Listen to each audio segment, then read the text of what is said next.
नमस्कार, सांकेतिक भाषा के इस विशेष बुलेटिन में आप सभी का स्वागत है। आपके साथ मैं हूं शहला निगार, मेरे साथ है मेरी सहयोगी गार्गी शुक्ला जो कि साइन लैंग्वेज में आप तक खबरों को पहुंचा रही हैं। शुरुआत हेडलाइंस के साथ। राष्ट्रपति द्रौपदी मुर्मू का मध्य प्रदेश दौरा। आज कूनो राष्ट्रीय उद्यान में सहरिया जनजाति के सदस्यों सहित चीता ट्रैकर्स और फील्ड टीम से करेंगी संवाद।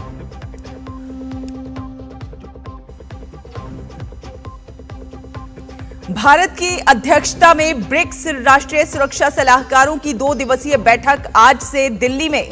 राष्ट्रीय सुरक्षा चुनौतियों के तेजी से बदलते स्वरूप और उभरते सुरक्षा खतरों में नई तकनीकों की भूमिका पर होगी अहम चर्चा।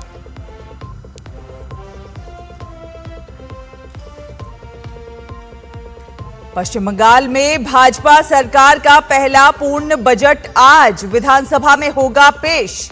घोषणाओं पर टिकी सबकी निगाहें।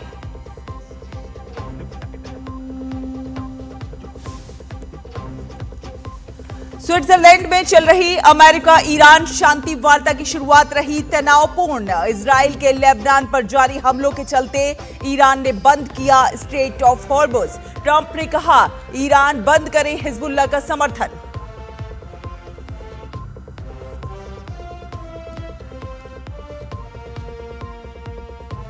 और फीफा विश्व कप में बेल्जियम, ईरान और उरुग्वे के वर्ल्ड के बीच मुकाबला ड्रॉ। स्पेन ने सऊदी अरब को 4-0 से दी शिकस्त।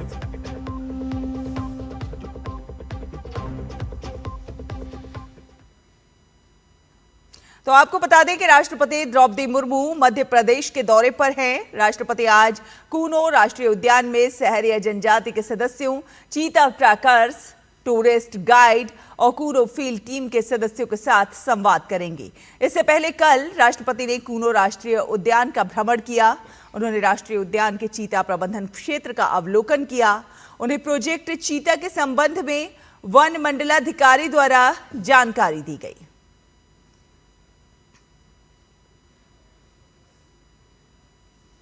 और नई दिल्ली में आज से ब्रिक्स देशों के राष्ट्रीय सुरक्षा सलाहकारों की 2 दिवसीय बैठक शुरू होगी, जिसकी अध्यक्षता राष्ट्रीय सुरक्षा सलाहकार अजीत डोभाल करेंगे।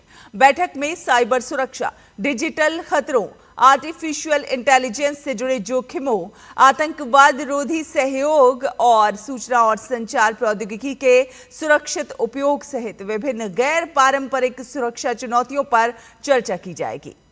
इसमें भारत, ब्राजील, चीन, रूस और दक्षिण अफ्रीका समेत ब्रिक्स के 11 सदस्य देशों के सुरक्षा प्रमुख भाग लेंगे। चीन के विदेश मंत्री वांग यी भी इसमें शामिल होंगे।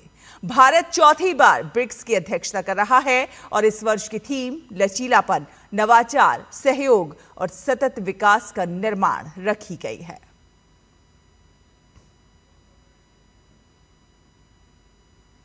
पश्चिम बंगाल में हाल ही में हुए सत्ता परिवर्तन के बाद नई भाजपा सरकार आज अपना पहला पूर्ण बजट पेश करेगी और राज्य के वित्त मंत्री स्वप्न दास गुप्ता दोपहर 12 बजे विधानसभा में वित्त वर्ष 2026-27 का बजट प्रस्तुत करेंगे। मुख्यमंत्री शुभेंदु अधिकारी के नेतृत्व वाली सरकार के इस पहले बजट से कई बड़ी घोषणाओं की उम्मीद की जा रही है। माना यह जा रहा है कि सरकार रोजगार सृजन, नए निवेश आकर्षित करने और नई औद्योगिक नीति लागू करने पर विशेष ध्यान दे सकती है। इस बजट को राज्य की आर्थिक दिशा तय करने वाला महत्वपूर्ण दस्तावेज माना जा रहा है, जिस पर पूरे राज्य की नजरें टिकी हुई हैं।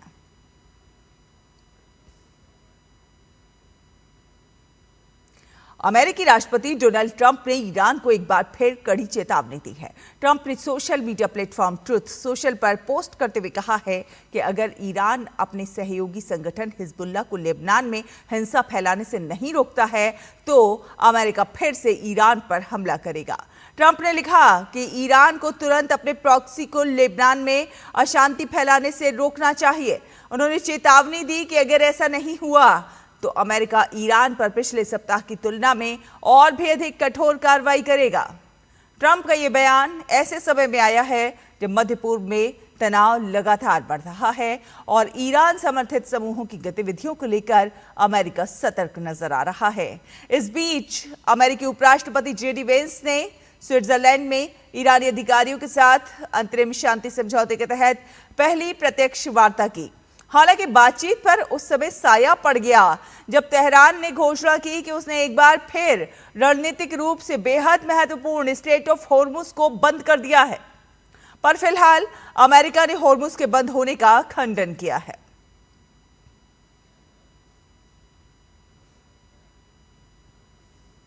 तो आपको बता दें कि कच्चे तेल की कीमतों में एक बार फिर बढ़ोतरी दर्ज हुई है। आज ब्रेंट क्रूड फ्यूचर्स की कीमत में $1 प्रति बैरल की वृद्धि दर्ज हुई, जिसके बाद अब ये $81.66 प्रति बैरल हो गया।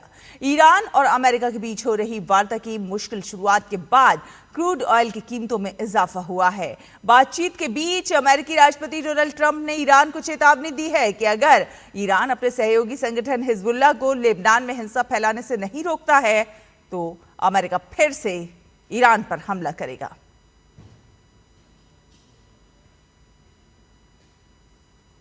कोलंबिया के राष्ट्रपति चुनाव मुकाबला बेहद रोमांचक और कांटे का बना हुआ है।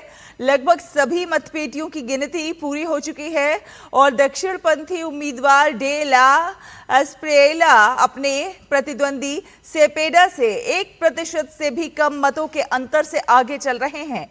डे ला एस्प्रिएला ने दावा किया है कि उन्होंने अमेरिका के राष्ट्रपति डोनाल्ड ट्रंप से बातचीत की है और ट्रंप ने उन्हें जीत की बधाई भी दी है।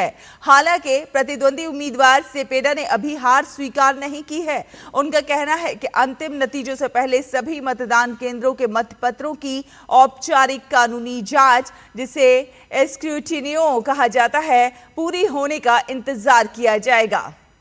सेपेडा ने लोकतांत्रिक प्रक्रिया की रक्षा की बात कही है और दावा किया है कि उनका कैंपेन लगभग 33,000 मतपेटियों के नतीजों को चुनौती दे रहा है।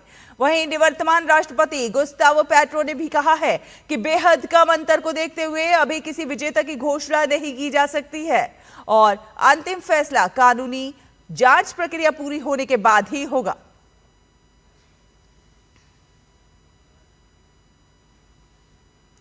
बात करें खेलों की तो फीफा विश्व कप 2026 के ग्रुप जी में बेल्जियम और ईरान के बीच खेला गया मुकाबला गोल रहित बराबरी पर समाप्त हुआ।